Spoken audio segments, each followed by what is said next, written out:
இங்க காவேரி ரொம்பவே மனசு வருத்தப்பட்டு இந்த பக்கம் விஜய் கூட இருந்த ஞாபகங்களை பத்தி எல்லாம் நினைச்சு பார்த்துட்டு இருக்காங்க. உண்மை சொல்ல போனா இப்படிப்பட்ட ஒரு நிலைமை அவங்களுக்கு வரும் அப்படின்னு சொல்லி அவங்களால ஏத்துக்கவே முடியல. ஏன்னா விஜய் அவங்க அந்த அளவுக்கு லவ் பண்ணிட்டு இருக்காங்க. ஆனா அதே நேரத்துல இன்னொரு பக்கம் வெளியில நிக்கிற விஜயுமே இந்த பக்கம் காவேரிக்கு சர்ப்ரைஸ் கொடுக்கறதுக்காக அவருமே பக்காவா தயாராயிட்டு இருக்காரு. அதே நேரத்துல இனிமே காவேரியா வெளியில வராம இருக்கா அப்படின்ட்டு, என்ன மேடம் வெளியே வருவீங்களா வரமாட்டீங்களா அப்படின்ற மாதிரி இந்த பக்கம் பயங்கரமா சத்தம் போட ஆரம்பிக்கிறாங்க. இதை பார்த்தோன்னா காவேரியுமே வேற வழியே இல்லாம அவங்களுமே பேக்கோட கீழே இறங்கி வந்துட்டு இருக்காங்க. அதே நேரத்துல இன்னொரு பக்கம் இங்க யமுனாவோட பிளான் படி யமுனாவோட வீட்டுல இருக்க எல்லாருமே இந்த பக்கம் விஜயை தேடி வந்துட்டு இருக்காங்க. அப்ப கரெக்டா காவேரி அங்க வந்து சேர்றதுக்கும் இங்க யமுனாவோட குடும்பத்துல இருக்கவங்க வந்து சேர்றதுக்கும் கரெக்டா இருக்கு. அவங்க வந்த உடனே இந்த பக்கம் வந்து காவேரி கையில பேக்கோட நிக்கிறத பாத்துட்டு இந்த காவேரியோட அம்மா பயங்கரமா ஆள ஆரம்பிக்கிறாங்க. சொல்லப்போனா அவங்களோட எண்ணத்துல இந்த பக்கம் விஜய் சொன்ன மாதிரி அந்த அக்ரிமெண்ட் மேரேஜ் முடிஞ்சதுக்கு அப்புறம் இங்க காவேரியை வீட்டை விட்டு அனுப்புறதுக்காக தான் இங்க அவளோட துணிமணி எல்லாம் பேக் பண்ணி எடுத்துட்டு வர சொல்லியிருக்காரு. அப்ப இந்த மாதிரி யமுனா சொன்னது எல்லாமே உண்மைதான். அப்ப விஜய் சரியான ஏமாத்துக்காரன். அதே நேரம் இந்த காவேரியுமே இப்படி ஒரு துரோகத்தை பண்ணிட்டாங்க நம்மளுக்கு அப்படின்னு சொல்லிட்டு அவங்களுமே ரொம்பவே வருத்தப்பட்டு எதுவுமே பேச முடியாம அப்படின்னு நின்று இந்த பக்கம் காவேரியை பாத்துட்டு இருக்காங்க. அப்ப காவேரியுமே லைட்டா ஆள ஆரம்பிக்கிறாங்க. இதை பார்த்து விஜயுமே என்னாச்சு எதுக்காக நீங்க எல்லாம் வந்திருக்கீங்க அப்படின்ற மாதிரி இங்க இவங்க எல்லார்ட்டையுமே விசாரிச்சுக்கிட்டு இருக்காங்க. அப்ப கரெக்டா காவேரியுமே எதுவுமே பேசாம அப்படி சைலண்டா ரொம்பவே அமைதியா இருக்கிறத பார்த்த உடனே இங்க கரெக்டா யமுனா இருந்துகிட்டு, என்ன விஜய் எங்க கிட்ட ஒண்ணும் தெரியாத மாதிரி நடிக்கிறீங்களா? சொல்லப்போனா நீங்க பண்ண எல்லா விஷயமும் வெளியில வந்துருச்சு. நீங்க எங்க அக்காவை பண்ண அக்ரிமெண்ட் மேரேஜ் பத்தி எங்களுக்கு தெரிய வந்துருச்சு. அது மட்டும் இல்லாம நீங்க நினைக்கிற மாதிரி உங்க அக்ரிமெண்ட் முடிஞ்சதுக்கு அப்புறம் அக்காவை மறுபடியும் வீட்டுக்கு அனுப்ப போறீங்களா அப்படின்ற மாதிரி ரொம்பவே கோபத்தோட பேசிக்கிட்டு இருக்காங்க. ஆனா இதை கேட்ட விஜயுமே, இல்ல என்ன சொல்ல வரீங்க? இல்ல நீங்க சொல்றதெல்லாம் உண்மை இல்ல, நான் சொல்றத ஒரு நிமிஷம் தெளிவா கேளுங்க, நான் உங்ககிட்ட வந்து எதையும் மறைக்கணும்னு நினைக்கல அப்படின்ற மாதிரி இங்க விஜய் பேச வராரு. ஆனா அதுக்கு முன்னாடி இந்த பக்கம் காவேரி பயங்கரமா ஆள ஆரம்பிக்கிறாங்க. இதை பார்த்த உடனே இந்த பக்கம் காவேரியோட அம்மாக்கு பயங்கரமா கோபம் வர ஆரம்பிக்குது. ஏண்டி இப்படிப்பட்ட ஒரு விஷயத்த செஞ்சுட்டு நீ எவ்வளவு தைரியமா சுத்திட்டு இருந்திருக்க, எங்க எல்லாரும் ஏமாத்திட்டல அப்படின்ற மாதிரி ரொம்பவே கோபப்பட ஆரம்பிக்கிறாங்க. அதே நேரத்துல இன்னொரு பக்கம் எங்க பக்கத்துல இருக்க கங்காவுமே, ஏண்டி இப்படி பண்ண, எல்லாருக்கும் எடுத்துக்காட்டா வாழணும்னு நினைச்சிட்டு நீயே இப்படி மாறிட்டீடி, நீ எதுக்காக இப்படி ஒரு காரியத்தை பண்ண அப்படின்ட்டு எல்லாருமே கோபப்பட ஆரம்பிக்கிறாங்க. அதே நேரத்துல இங்க காவேரிக்கு என்ன பண்றதுன்னே தெரியல. அவங்களுமே பேச முடியாம அப்படின்னு நின்னுகிட்டே இருக்காங்க. அதே நேரத்துல விஜயுமே, ஒரு நிமிஷம் இருங்க அத்தை, நீங்களும் தப்பா புரிஞ்சிட்டு இருக்கீங்க, நான் சொல்றது முதல்ல தெளிவா கேளுங்க அப்படின்ற மாதிரி அவருமே பேச ட்ரை பண்றாரு. ஆனா இன்னொரு பக்கம் இங்க அவர் பேச்ச கேட்க யாருமே தயாரா இல்ல. அதே நேரத்துல எங்க தாத்தாவும் பாட்டியும் வெளியில வந்துடுறாங்க. என்னாச்சு என்ன பிரச்சனை அப்படின்னு சொல்லி நின்னுட்டு இருக்காங்க. அதே நேரத்துல எங்க காவேரி பயங்கரமா ஆள ஆரம்பிக்கிறாங்க. இதை பார்த்த உடனே இந்த பக்கம் வந்து காவேரியோட அம்மாக்கு ரொம்ப கோபம் வந்து பலாருன்னு ஒரு அறையை விட்டு, எதுக்கடி இப்படி போட்ட ஒரு கேவலமான விஷயத்த செஞ்ச, நீ இப்படி ஒரு விஷயத்த செய்வேன் நான் நினைக்கவே இல்ல, எதுக்காக முதல்ல செஞ்ச அப்படின்ற மாதிரி இந்த பக்கம் வந்து காவேரி அடிச்சு கேட்கறாங்க. அப்ப காவேரியுமே வேற வழியே இல்லாம நர்மதா ஹாஸ்பிட்டல்ல இருக்கும்போது நர்மதாக்காக தான் இந்த விஷயத்த பண்ண, சொல்ல போனா அவரோட உயிரை காப்பாத்துறதுக்காக தான் இப்படி ஒரு கல்யாணமான பண்ண அப்படின்ற மாதிரி எங்க காவேரி ஒத்துக்கிறாங்க. இதை கேட்ட உடனே இந்த பக்கம் காவேரி வீட்டுல இருக்க எல்லாருமே பயங்கரமா ஷாக் ஆகி போயிருக்காங்க. உண்மை சொல்லப்போனா குமரனுக்கு என்ன பேசுறதுன்னே தெரியல. இந்த விஜயை நான் எந்த அளவுக்கு நம்பியிருந்தேன், ஆனா இப்படிப்பட்ட ஒரு துரோகத்தை நம்ம குடும்பத்துக்கு பண்ணிட்டாருன்னு சொல்லி ரொம்பவுமே கோவப்பட ஆரம்பிக்கிறாங்க. அதே நேரத்துல கங்காவுமே, என்ன விஜய் உங்களை இப்படி நம்பி நாங்க எங்க காவேரியை கல்யாணம் பண்ணி கொடுத்தா, ஆனா நீங்க உங்களோட சுயநலத்துக்காக பயன்படுத்திக்கிட்டீங்களே அப்படின்ற மாதிரி இந்த பக்கம் ரொம்பவுமே கோவப்பட ஆரம்பிக்கிறாங்க. அதே நேரத்துல இன்னொரு பக்கம் இங்க கங்காவோட அம்மாவுமே என்ன பேசுறதுன்னே தெரியல. அவங்களுமே ஏண்டி இப்படி பண்ண, எதுக்காக பண்ணாங்க, இந்த மாதிரி இப்படி பணத்துக்காக இப்படி பண்ணுவாங்களடி, உனக்கெல்லாம் மனசாச்சு இருக்கா அப்படின்னு சொல்லி இந்த பக்கம் காவிரியோட கண்ணத்துல பலார்னு ஒரு அற விடுறாங்க. அதே நேரத்துல இதை பாத்துட்டு இருக்க குமரனுக்கு என்ன பண்றதுன்னே தெரியல.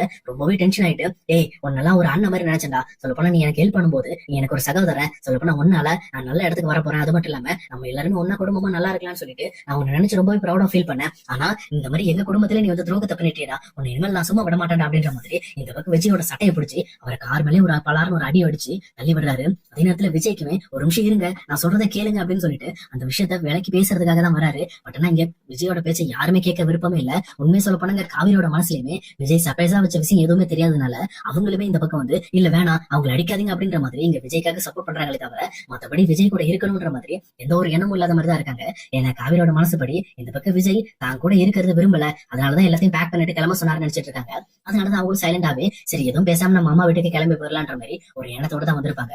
ஆனா இன்னொரு பக்கம் இங்க விஜய் அடிச்ச குமரனுமே திரும்ப திரும்ப இந்த பக்கம் விஜய் போட்டு அடிக்கிறாங்க. உன்னை நம்பி இப்படி ஏமாத்திட்டியாடா, நீ ஒரு சுயநலவாதிடா, உன்னை விட மோசமானவன் இந்த உலகத்துல கிடையவே கிடையாதுன்னு சொல்லி இந்த பக்கம் விஜய பலர் நடிக்கிறாங்க.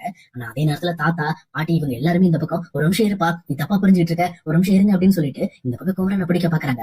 ஆனா இன்னொரு பக்கம் இந்த விஜயுமே, என்னை எத்தனை டைம் வேணாலும் அடிச்சுக்கங்க, ஆனா நான் அடிச்சு முடிச்சதுக்கு அப்புறம் நான் சொல்றதை மட்டும் தயவு செஞ்சு கேளுங்க, நான் சொல்றதை தயவு செஞ்சு கேளுங்க அப்படின்னு சொல்லிட்டு இந்த பக்கம் விஜயுமே ரொம்பவே திணறிக்கிட்டு இருக்காரு. ஆனா இன்னொரு பக்கம் இங்க கங்காவுமே, இனிமேல் வந்து உங்களோட பேச்சு கேட்கிற விருப்பமே கிடையாது, ஏன்னா இப்படிப்பட்ட ஒரு பணத்துக்காக ஒரு கேவலமான வேலை செஞ்ச உங்க கூட இனிமேல் எங்க தங்கச்சி வாழவே கூடாது அப்படின்ற மாதிரி அவங்களுமே கோவப்படுறாங்க.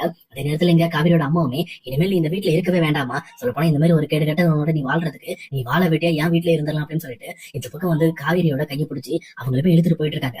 இதை பார்த்துட்டு இருக்கிற விஜய்க்கு ஒண்ணுமே ஓடல. என்ன இது என்னோட காவிரி என்கிட்ட இருந்து பிரிச்சு கொண்டு போறீங்க, ஒரு நிமிஷம் நான் பேசுறது கேளுங்க அப்படின்ற மாதிரி இங்க விஜய் எல்லாருமே வந்து சமாதானப்படுத்துறதுக்காக பயங்கரமா ட்ரை பண்றாரு. ஆனா இன்னொரு பக்கம் யாருமே அதை கேட்காம காவிரியை கையை பிடிச்சி இழுத்துட்டு போயிட்டு இருக்காங்க. இந்த பக்கம் காவிரிக்குமே விஜய் விட்டு பெரிய மனசே கிடையாது. ஏன்னா இன்னொரு பக்கம் இங்க விஜய் பயங்கரமா ஃபீல் பண்ணி அழுதுகிட்டு இருக்காரு. ஆனா இந்த சைடு வந்து ஒரே ஒரு ஆளுக்கு மட்டும் பயங்கரமான சந்தோஷம். சொல்ல போனா ராகினி மட்டும் பயங்கர ஹாப்பியா சிரிச்சுக்கிட்டு இருக்காங்க. அப்பா நான் நினைச்சதெல்லாம் நடந்துருச்சுடா, ஆனா இப்படி நடந்துச்சுன்னு எனக்கே தெரியல, ஆச்சரியமா இருக்கு, எப்படியோ வெளியில வந்துருச்சு விடு அப்படின்னு சொல்லிட்டு அவங்களும் ரொம்ப சந்தோஷத்தோட தான் மனசுக்குள்ள சிரிச்சுக்கிட்டு இந்த பக்கம் விஜய் ஆறுதல் படுத்துற மாதிரி ஆக்டிங் கொடுக்க ஆரம்பிக்கிறாங்க. ஆனா விஜயுமே தாத்தா இந்த மாதிரி காவேரியை நிறுத்துங்க, காவேரி இங்க விட்டு போக கூடாது, சொல்லப்போனா நான் காவேரி கூட தான் இருக்கணும்னு விரும்புறேன் அப்படின்ற மாதிரி அவருமே பயங்கரமா துடிக்க ஆரம்பிக்கிறாரு. ஆனா இதை பார்த்துட்டு இருக்க தாத்தாவுமே இங்க பாரு விஜய் எல்லாமே தலைக்கு மேல போயிடுச்சு, முதல்ல சும்மா இரு, இப்போதைக்கு நீ எதுவும் பேசாத, கொஞ்சம் அமைதியா இரு, நம்ம பேசி முடிவு பண்ணலாம் அப்படின்ற மாதிரி இந்த பக்கம் தாத்தாவுமே இங்க விஜயை கண்ட்ரோல் பண்றாங்க. ஆனா அதே நேரத்துல விஜயுமே இங்க காவேரி தன்னை விட்டு உண்மையை வந்து நிரந்தரமா பிரிய போறோம் அப்படின்னு தெரிஞ்ச உடனே அவரால் அந்த விஷயத்தை ஏத்துக்கவே முடியல. ஏன்னா இங்க காவேரிக்காக அவர் என்னென்னமோ ஏற்பாடு பண்ணி வச்சிருந்தாரு.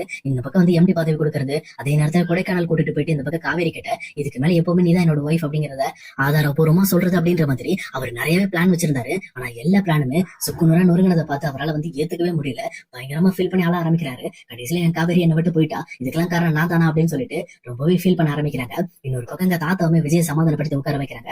ஆனா விஜயுமே புலம்பிக்கிட்டு தாத்தா எப்படியாவது காவேரி என் கூட வந்து சேரணும் தாத்தா, தயவு செஞ்சு நீங்க கூப்பிடுங்க, காவேரி மட்டும் என்னை விட்டு போயிடக்கூடாது, நான் காவேரியை ரொம்பவே லவ் பண்றேன் அப்படின்னு சொல்லிட்டு இங்க விஜய் பயங்கரமா ஆள ஆரம்பிக்கிறாங்க. அதே நேரத்துல யாருமே எதிர்பார்க்காத மாதிரி இந்த பக்கம் ராகினிக்கே காம்படிஷன் கொடுக்குற மாதிரி இங்க டைரக்டா வெண்ணில ஓடி வந்து இந்த பக்கம் விஜய் ஹாக் பண்றாங்க. ஹாக் பண்ணது மட்டும் இல்லாம நீ வருத்தப்படாத, நீ அழுவாத, நான் இருக்கேன், நீ எதுக்காக அழுற அப்படின்ற மாதிரி ரொம்பவே வெள்ளந்தித்தனமா இங்க நடந்த விஷயம் எதுவுமே தெரியாம அவங்களுமே விஜய்க்கு ஆறுதல் சொல்ல ட்ரை பண்ணிட்டு இருக்காங்க.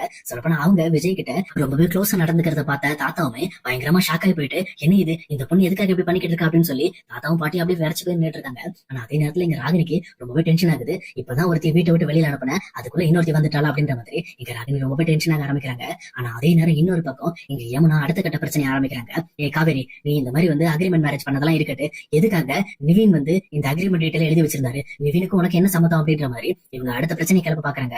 ஆனா இன்னொரு சைடு இங்க கங்காவுமே எதுக்கடி இப்ப அவளை ரொம்ப டென்ஷன் பண்ணிட்டு இருக்க, அவன் ஏற்கனவே பயங்கரமா நொந்து போய் வந்திருக்கா, இப்ப மறுபடியும் அவளை காயப்படுத்த நினைக்காத, உனக்கு என்ன பிரச்சனை, உனக்கு என்ன நிவின் தான் பிரச்சனையா, நீ நிவின்டே போய் கேட்டுக்க, காவேரியை கஷ்டப்படுத்துற வேலை வச்சுக்காத அப்படின்னு சொல்லி இந்த பக்கம் கங்கா பேசிட்டு இருக்காங்க. ஆனா யமுனாவுமே இல்லக்கா எனக்கு கண்டிப்பா அந்த விஷயத்த எனக்கு உண்மை தெரிஞ்சாகணும், ஏன்னா நான் நிவின் கூட சேர்ந்து வாழணுங்கிறதுக்காக பயங்கரமான ரிஸ்க் எடுத்திருக்கேன், ஆனா இங்க நிவினோட மனசுல வேற ஆள் இருக்கிறது எனக்கு பிடிக்கவே பிடிக்காது, அதனாலதான் நான் தெரிஞ்சுக்கணும்னு நினைக்கிறேன், முதல்ல சொல்லு காவேரி, நிவின் எதுக்கு உன்னோட பேர் எழுதி வச்சிருக்காரு, அது மட்டும் இல்லாம உன்னோட அக்ரிமெண்ட் டீட்டெயில் அவருக்கு எப்படி தெரியும், உனக்கும் நிவினுக்கு என்ன சம்மந்தம், முதல்ல வாயை திறந்து பேசு அப்படின்னு சொல்லிட்டு இந்த பக்கம் யமுனாவுமே இப்போ போல இங்க கங்கா கிட்ட சண்டை போட ஆரம்பிக்கிறாங்க.